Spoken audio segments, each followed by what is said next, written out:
다 봐야 하는데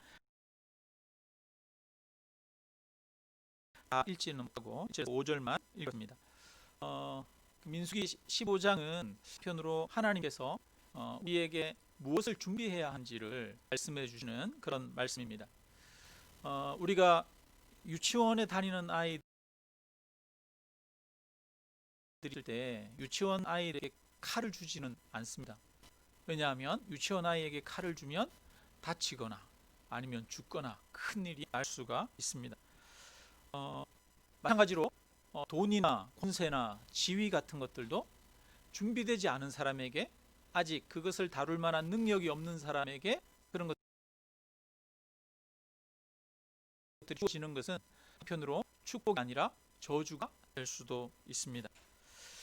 유치원 아이가 초등학교를 가고 중학교를 가서 이제 칼을 다룰 수 있을 때가 되면 그때 부모님이 위험한 물건을 맡기기도 합니다.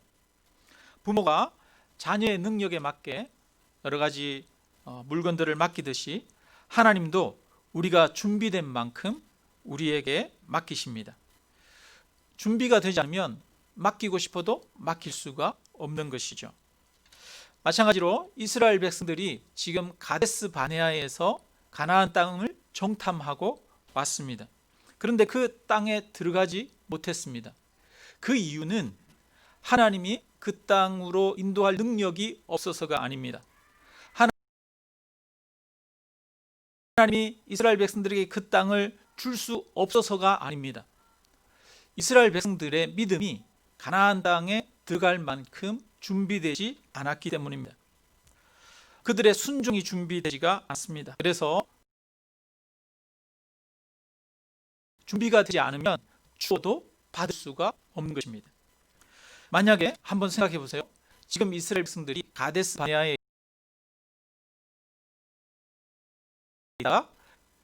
이제 가나안 땅에 들어갔어요. 40년 광야에서 헤매지 않고 바로 가나안 땅에 들어갔어요. 그러면 그 다음 어떻게 됐을까요? 이스라엘 백성들이 그곳에서 하나님을 믿고 잘 살았을까요? 아니면 난리가 났을까요? 제 생각은 난리가 났을 것 같아요. 왜냐하면 그동안 광야에 있던 이스라엘 백성들 보면 조금만 힘든 일이 있으면 하나님을 원망하고 또 돌 들어서 모세를 치려고 했습니다. 수종 모습이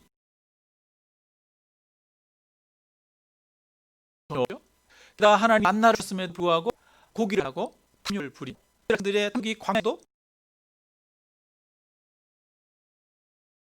끝이 없었습니다. 뿐만 아니라 모세를 해서 하나님이 모세 너와 함께 하시나, 하나님이 이와도 함께 하시지 않느냐, 그들의 후자에게 대적했습니다. 그리고 모세가 시내산에 와가자 우리를 인도할 신을 만들어내라 그러면서 송아지 우상을 만들었습니다. 만약에 이런 상태로 이스라엘 백성이 가나안에 들어가면 가나안 땅에 살았을까요? 어땠을까요? 생각 가나안 땅 들어 그것은 복이 아닐 거라고 합니다.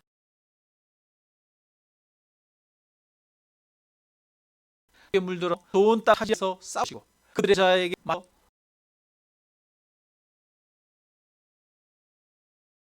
혼란이 났을. 그래서 이스라엘 백성이 가나안 준비가 되는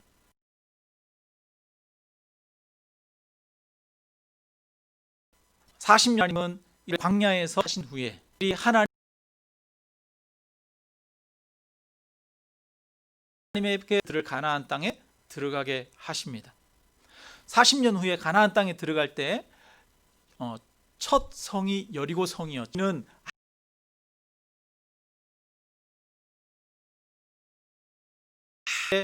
7바퀴씩 평소에 훈련되지 않은 이스라엘 그 보면서 아마 도대체 뭐 하는 일이야? 라고 불평했을 겁니다. 이렇게 하는 거겠죠. 그 후에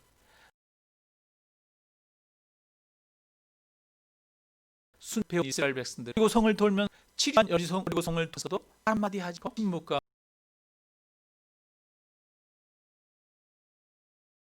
그리고 성을 돌게 했습니다. 그만큼 연다졌을 때 하나님께서 그들의 하신 것을 알 수 있습니다. 준비된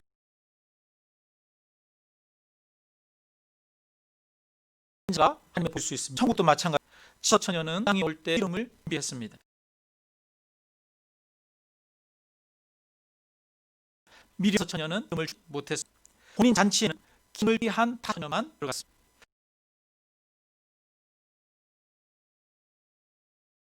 준비하는 자 하나님을 누리는 것입니다. 하나님이 복 주신다고 해서 다 받아들일 수가 없습니다. 하나님에게 주기를 하십니다. 하나님이 아무리 주시려고 해도 우리가 되지 않으면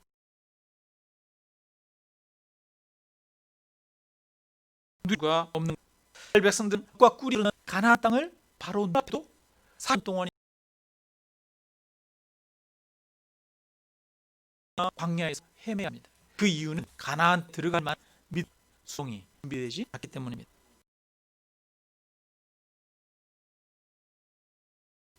우리들은 하나님을 받아 누리도록 잘 주는 사람들이 되어지기를 주님의 이름으로 줍니다.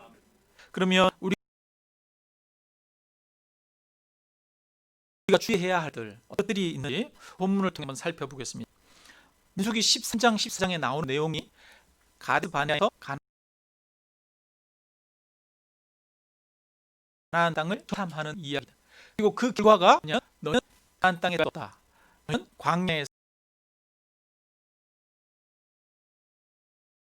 40년이 차겠지 해가 20세 어른들 다 죽고 너희의 자녀들이 가나안 땅에 들어있다.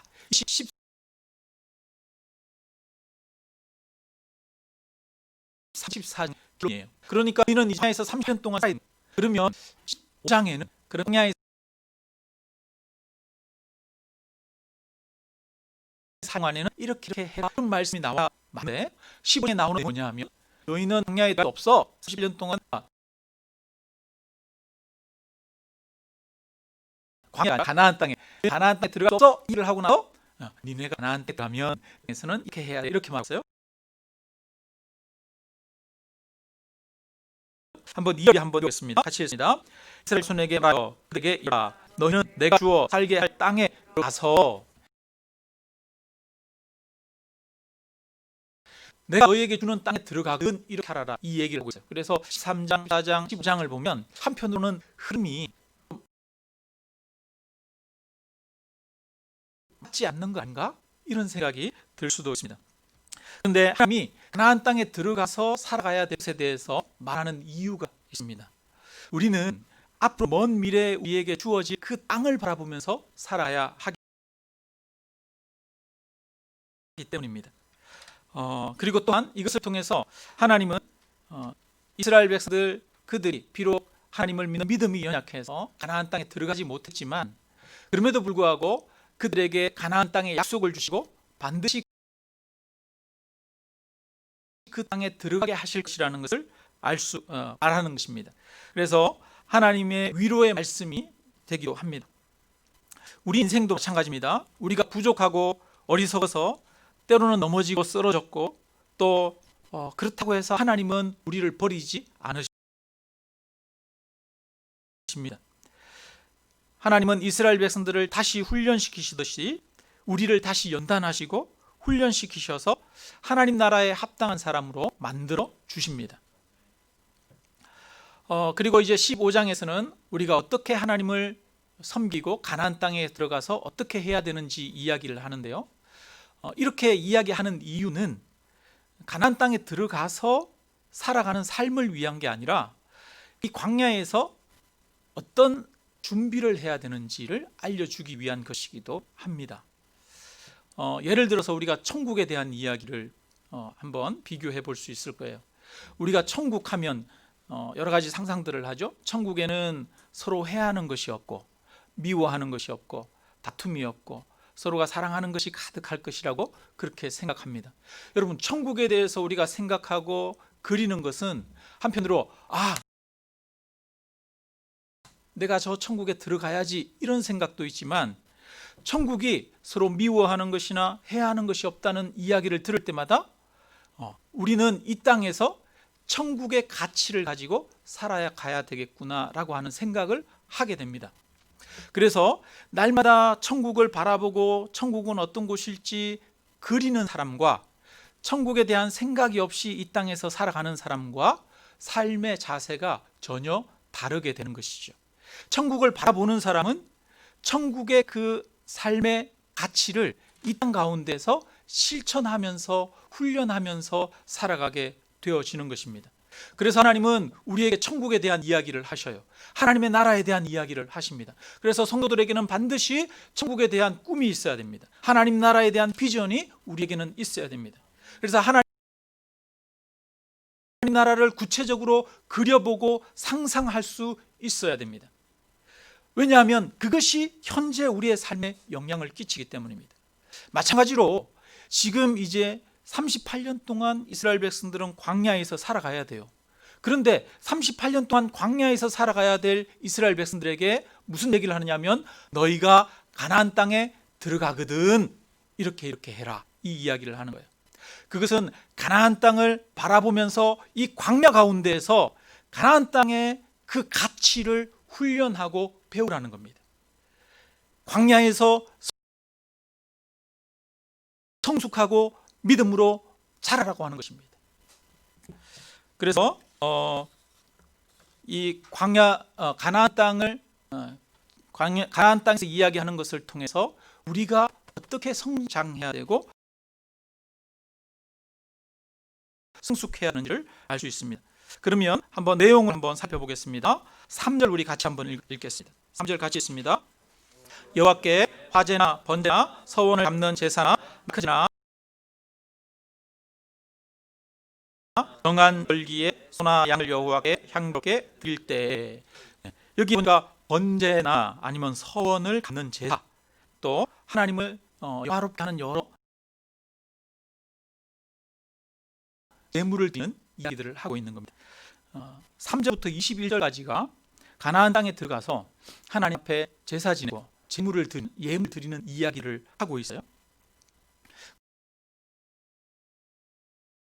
가나안 땅에 들어가면 니네가 제일 먼저 해야 될 게 뭐다? 하나님 앞에 제사 지내야 된다. 하나님 앞에 예 드리는 삶을 살아야 된다. 이 이야기를 하고 있는 거예요. 근데 여러분, 요한시록에 보면 세례 요한이 그 새 하늘과 새 땅, 천국의 환상을 보았습니다. 세례 요한에게 하나님께서 하나님의 보좌를 보여주셨어요. 근데 하나님의 그 보좌 앞에서 일어나고 있는 일들이 뭐였을까요? 예배하는 일이었습니다. 요한이 세례 요한이 아니라 또 요한이 천국의 환상을 이렇게 보니까 하나님의 보좌가 있는데 그 보좌 앞에 천사들이 있고 24장로들이 있고 그 다음에 구원받은 많은 백성들이 있는데 그 앞에서 하나님 앞에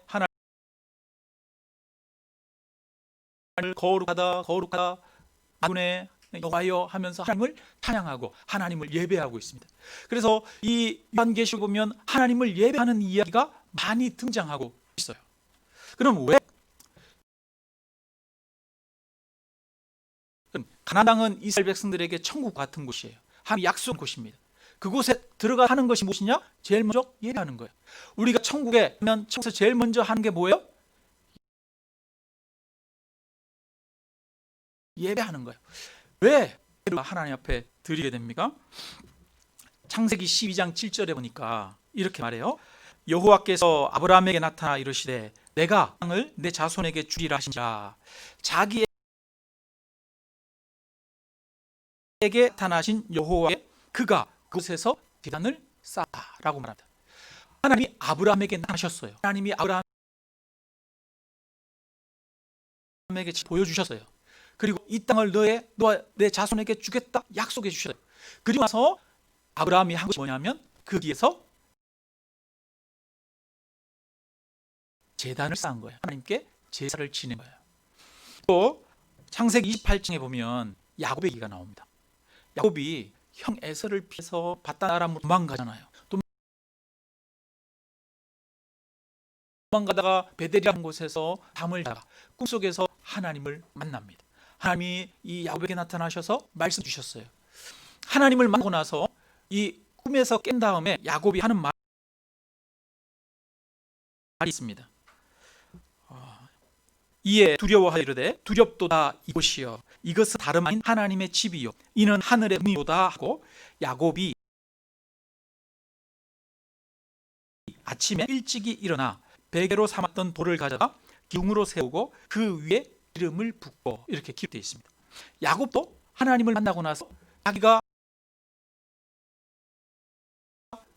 자면서 하나님을 만났는데, 하나님을 만난 그 돌 베개, 그 돌을 기둥으로 삼고 제단을 쌓은 거예요. 거기에 기름을 붓고 하나님 앞에 예배를 드린 거예요. 그러니까 예배는 뭐냐면, 하나님을 만난 사람들이 그 하나님의 크심과 거룩하심 앞에 하나님께 찬양을 드리고 영광을 돌려드리는 거예요. 그래서 예배는 하나님을 만나는 사람들에게 나타나는 첫 번째 특징이에요. 그래서 하나님을 높이고 그 하나님 앞에 자신을 드리는 행위가 바로 예배입니다. 그래서 하나님을 만나면 뭐가 일어나요? 예배가 일어나는 거예요.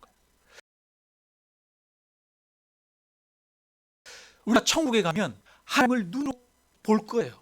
눈으로 보면 그 앞에 엎드려 절하고 하나님을 찬양하고 높이게 될 거예요. 하나님을 가까이 하는 자에게는 예배가 살아나는 역사가 있는 줄로 믿습니다. 그래서 예배와 제사는 하나님을 만나다는 의미입니다. 하나님이 우리와 함께 하신다는 것을 확인하는 과정입니다. 그래서 오늘 우리 예배를 드리러 왔는데, 이 예배는 우리가 하나님을 만나는 겁니다. 이곳에서 하나님을 만나게 되기를 주님의 이름으로 축원합니다. 그래서 예배를 통해서 이스라엘 백성들은 하나님을 만나고 하나님이 나와 함께 하신다라고 하는 그 고백이 있었던 겁니다. 그러면서 자신을 하나님 앞에 드리면서 하나님을 중심으로, 자신의 삶의 중심으로 모시게 된 거예요. 그래서 가나안 땅에 들어가면 제일 먼저 해야 되는 게 뭐예요? 예배라는 거예요. 하나님을 높이고 하나님을 중심으로 하며 하나님이 내 인생 가운데, 우리 가운데 함께 하신다는 그 고백을 드리는 겁니다. 그래서 날마다 저와 여러분에게 이런 고백이 있기를 주님의 이름으로 축원합니다. 그래서 이 땅에서 우리의 삶이 하나님 앞에 예배드리는 삶이 되어야 돼요. 하나님과 함께 하신다는 것을 믿고 하나님을 중심으로 사는 삶이 되어야 될 줄로 믿습니다.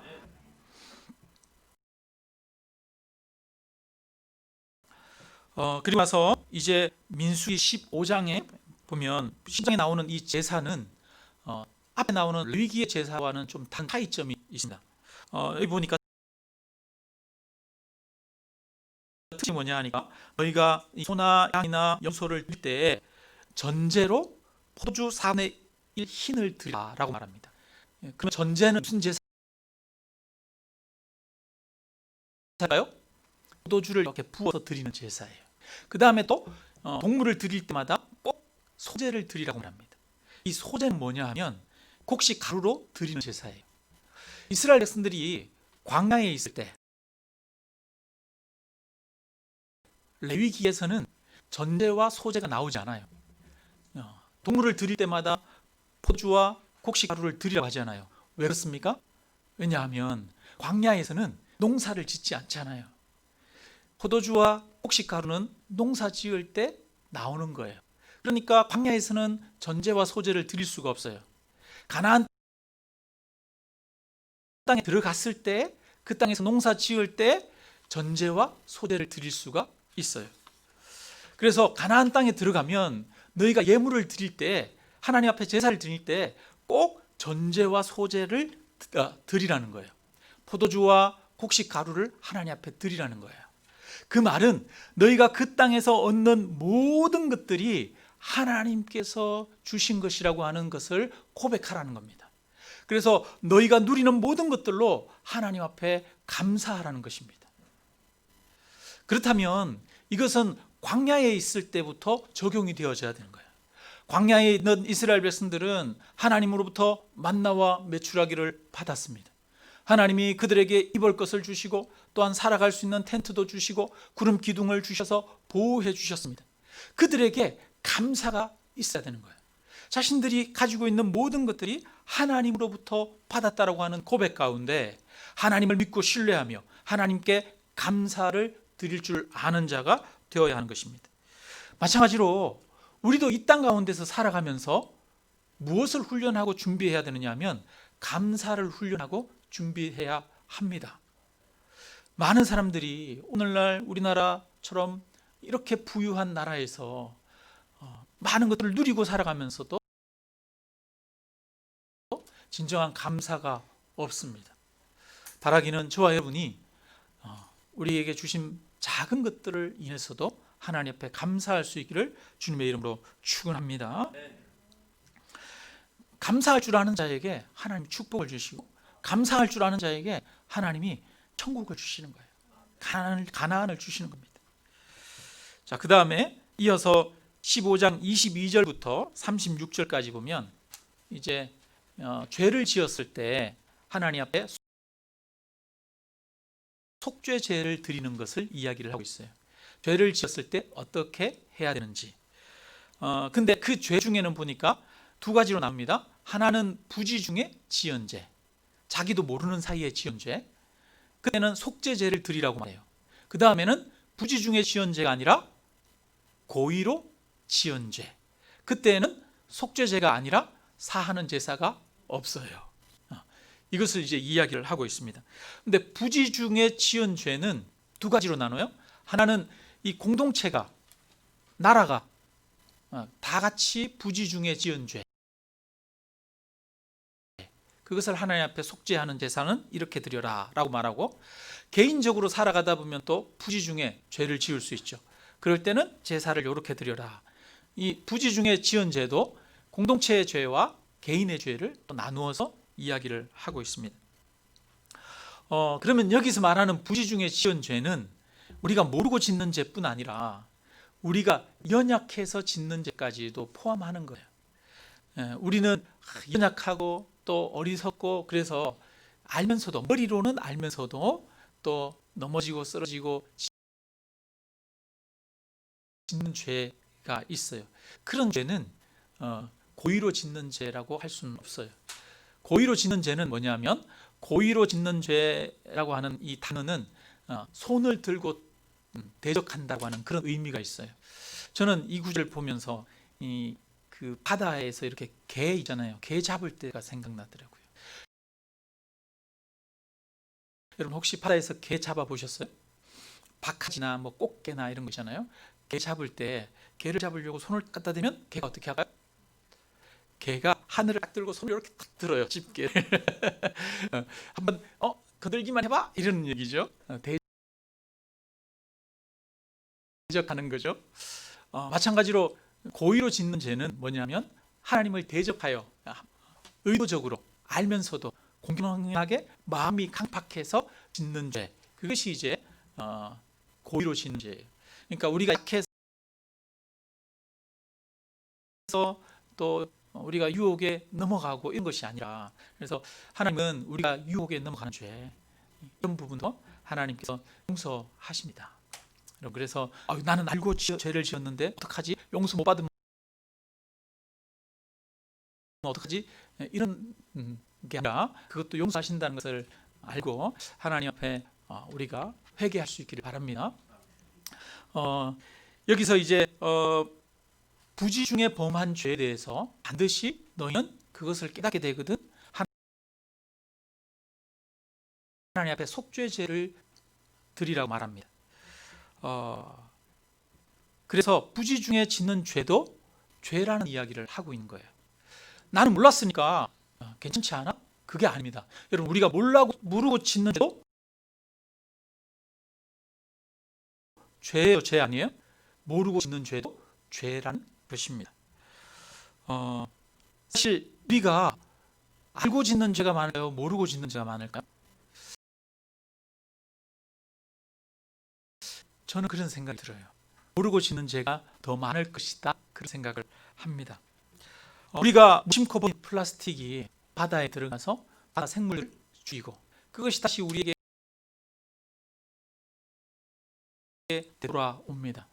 우리는 플라스틱 버리면서 내가 죄를 짓는다고 생각 안 했지만, 지금 이렇게 환경의 재앙이 닥치고 보니까 우리가 그동안 범죄했구나, 이것을 깨닫게 되지 않습니까? 예전에 세월호가 침몰했을 때 제 마음에는 비통한 마음과 함께 회개한 마음이 마음속에 일어났습니다. 세월호가 침몰한 이유는 안전불감증 때문이구나. 우리 사회가 돈을 우상시하고 사람의 생명을 경시하면서 돈의 목적을 두고 살다 보니까 이런 세월호가 사건이 일어났구나라고 하는 것을 알았습니다. 그때 우리 국민의 마음에 그동안 우리가 얼마나 안전불감증 사회에서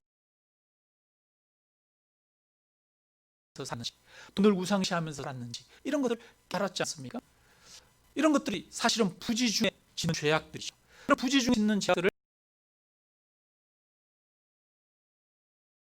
우리는 어떤 사건을 통해서 깨닫게 되어집니다.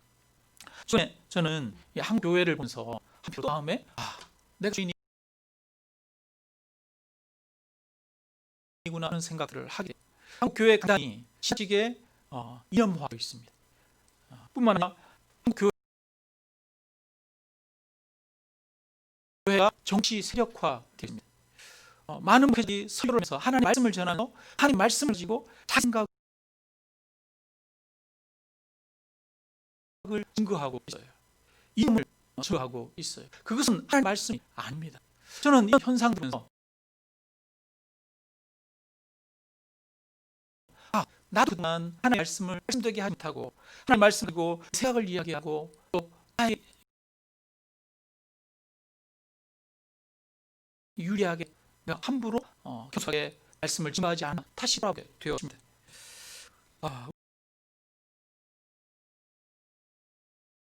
우리는 이처럼 나도 모르는 새에 어떤 대학들을 지었다 나중에 살아보면 따게 되고 또 회개하는 그런 일들이 많이 있습니다.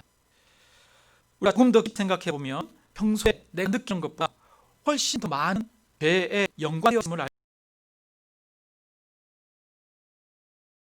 수 있습니다. 우리는 부지 중에 많은 죄를 지고 삽니다. 그렇기 때문에 우리는 항상 겸손해야 됩니다.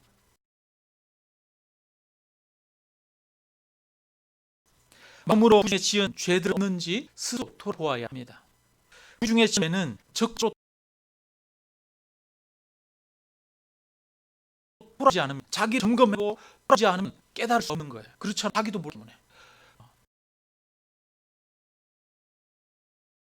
이를 성취하는 자만이 자기가 부지 중에 지는 죄를 알 수 있는 거예요. 그 죄를 하기 위해서 많은 자만이 부지 중에 자기 죄를 지은 죄를 깨닫게 된다. 그래서 성경은 너가 알지 못하고 부지 중에 지은 죄조차도 그것을 깨고 하나님 앞에 속죄의 죄를 드리라고 이야기를 하고 있는 겁니다. 그것은 한 땅에 들어가는 너희는 또 정결하게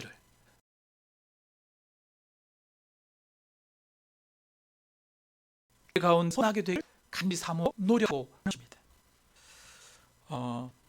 그 다음에 나오는 내용이면 안식에 이제 나무를 하는 사람이 발견이 됐어요. 사람을 어떻게 하가 그 이야기가 이제 그 다음 구절에 나오면 이거는 부지 중에 진 죄를 이해하는 게 아니라 고유한 죄를 얘기를 하는 거죠. 그 당시에 안식일에 나무를 하면 안다. 이거 모르는 이 백성들이 있어요, 없었을까요? 다 알았어. 안식에 일하면 안다. 이건 이미 다 알았어. 하나님으로부터 율법을 받고 나서 몇 월 1년가 지났기 때문에 다 아는 겁니다. 그런데 이 사람 산에 가서 했어요. 그럼 그건 무슨 말이에요? 하나님 알고 있지만 에이 뭐 내가 뭐 말씀 어때? 나는 그런 건 없어. 그럼 혼자서 그냥 하나님을 대적한 거죠. 공연하게 하나님을 대적한 거예요. 그래서 이 사람은 어떻게 하시느냐? 하나님 이 사람 어떻게 처리되냐 물었더니 너희가 집 밖으로 그 사람을 끌어내서 집 밖에서 돌로 쳐서 죽여라 말합니다.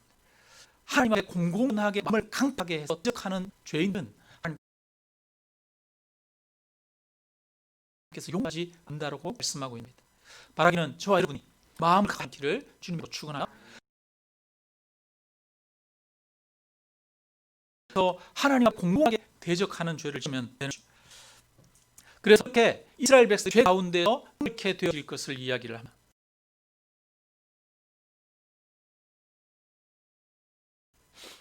천국에 들어갈 때 천국에서는 어떻게 되나요? 천국에 들어가면 하나님께서 위에 새 옷을 입혀주세요. 그 새 옷은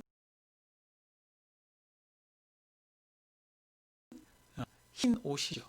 그 흰은 바로 어린 양의 피로 씻은 새 옷입니다.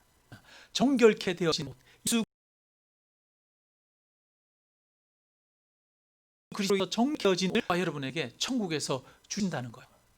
천국에서는 새 옷을 입게 될 것입니다. 가나안 땅에 들어가면 부중에 지어 죄 하나님 앞에 속죄하라고 이야기합니다. 이것은 이 땅에서 너희가 정결케 되어자 말씀인 것이죠.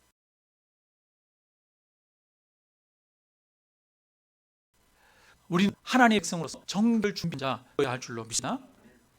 그 다음에 37에서 41절에 보니까 그것도 아예 이렇게 옷이 있잖아요. 그래서 옷이 있으니 이 외투에 네 퉁이에 수를 답니다. 그 실로 된 실 바닥으로 그걸 기랗게 이렇게 네 개를 달아 치렁치렁 그걸 들고 다녀요. 유대인은 하나님 이거 달고 다니라고 시키셨거든요. 그럼 왜 그거를 다니느냐? 한번 39, 40절 우리 같이 한번 읽어봅니다. 같이 이 술은 너희 보고 여호와의 모든 계명을 기억하여 준행하고 너희를 순종하게 한 자신 마음과 눈의 심을 따라 음행하지 않게 하기 위함이라. 하여 너가 내 모든 계명을 기억하고 행하면 너희 하나님 앞에 거하리라. 이거를 볼 때마다 하나님의 계명 기억하는 거예요. 그리고 그 계명 지키고는 자기 점검하고 거룩해집니다. 우리가 어떤 상물을 보면 그 상물을 볼 때마다 떠오르는 거예요. 이 이렇게 딱 볼 때 내가 결혼아 이런 생각되는데 뭔가를 어떤 식물을 보면 그게 어떤 마음이지 않습니까? 어떤 십자가를 이렇게 딱 하고 아니면 그 십자가 목걸이가 마음에 내 안에 예수님이 있구나.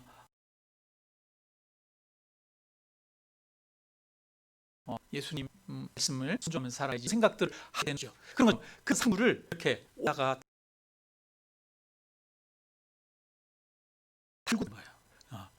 그래서 항상 이스라엘 백성은 이 둥 여기 달면서 이렇게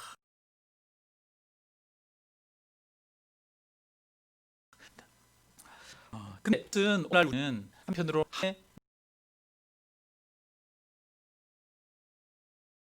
말씀 나타내고 상시기도 합니다. 오늘날 어떤 상물, 여서 십자가 목걸이라도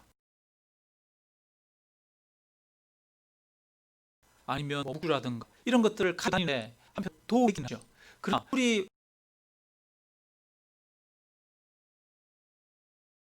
십자가를 가지고 다니고 직무를 다니들 정 중요한 하나님의 말씀을 알지 않으면 그것은 아무 의미가 없는 것이죠. 하나님 정말 그 계명 그 말씀을 알 때 상들 의미가 있는 거예요.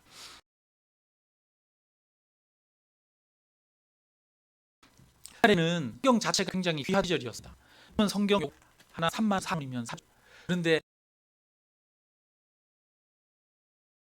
옛날에는 선 한 권이 한 얼마 정도 쓸까요? 여러분 강남의 집 한 정도 했어.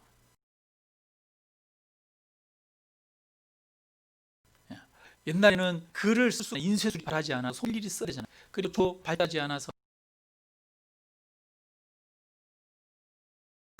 야주기 나에다가 써야 하잖아요. 그러니까 부피 크고 성경 하나가 얼마나 비싼지 모르겠어요. 강남의 판채보다 비쌌어요. 그래서 성경을 개인이 소유하는 것이 불가능한 시절이 옛날입니다. 오늘날 성경을 우리가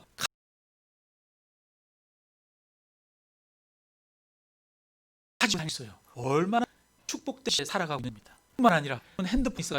핸드폰 하나만 하면 여기서 성을 볼 수도 있죠. 검색도 지요. 또 읽어주기까지 한 얼마나 좋은 시대에 살아가고 있는지 몰라요. 그래서 우리는 이스라엘 백성들이 술을 달고 것은 하루는 하나님의 말씀을 가슴에 있는 거예요. 자기 안에 새기는 거예요. 그렇다 오늘날 우리가 해야 될 것은 뭐냐면 하나님의 그 말씀을 듣고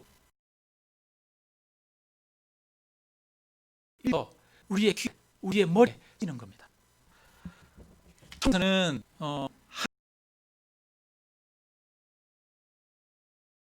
하나님을 더 이상 알려고 안 와도 된다고 합니다. 거울로 옛날은 청거울인데 청동 거울은 힘했어. 근데 한국에 가면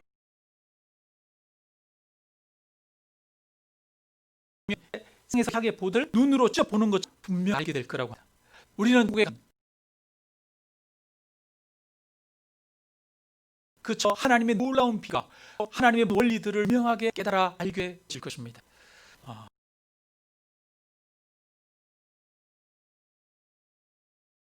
하나님은 우리 하나님은 것을 허락. 뿐만 아니라 우리 오늘날 이때서도 하나님을 알아. 우리는 하나님을 힘써 알라 말씀하십니다. 우리 그리스도인들 준비해야 하는 말씀을 통해 하나님을 아는 것을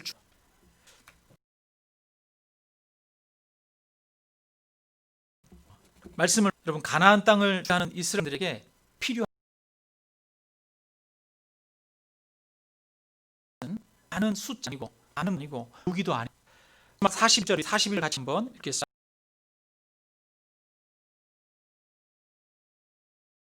같이입니다. 나는 여호와 하나님이라 너희의 힘이 되려고 너희를 땅에서 인도내었느니라. 여호와 너희의 하나님이라. 이스라엘 백성들에게 하나님 너희의 하나님이라. 내가 너희의 하나님이 되고 애굽에서 불러내서 광야로 인도했다라고 말씀합니다. 하나님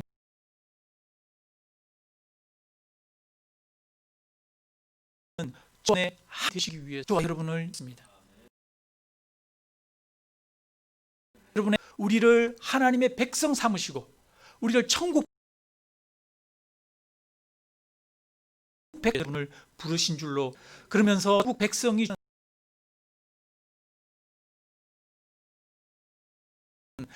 하나님을 하나님입니다. 하나님을 하나님으로 높여드리 그분이 되는 것입니다. 준비해야 되는 거예요. 훈련해야 되는 거예요. 그러면 구체적으로는 어떤 것이냐? 구체적으로는 예배를 통해서 하나님을 우리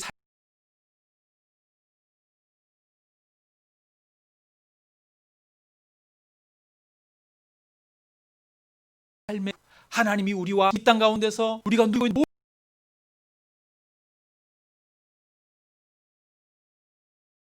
모든 것임을 고백하면서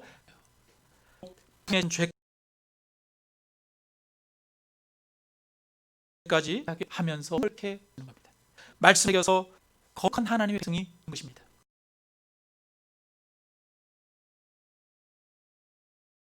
그것이 이스라엘 백성들의 하신 안을 위하는 삶입니다.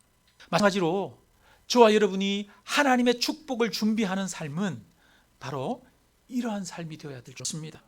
하나님을 힘으로 삼고 하나님께 감사하며 우리가 정결케 되어지며 하나님의 말씀을 새겨서 거룩되어지는 것, 이것이 하나님의 축복을 받은 자가 마땅히 준비해야 되는 거예요. 이것이 준비된 자에게 하나님은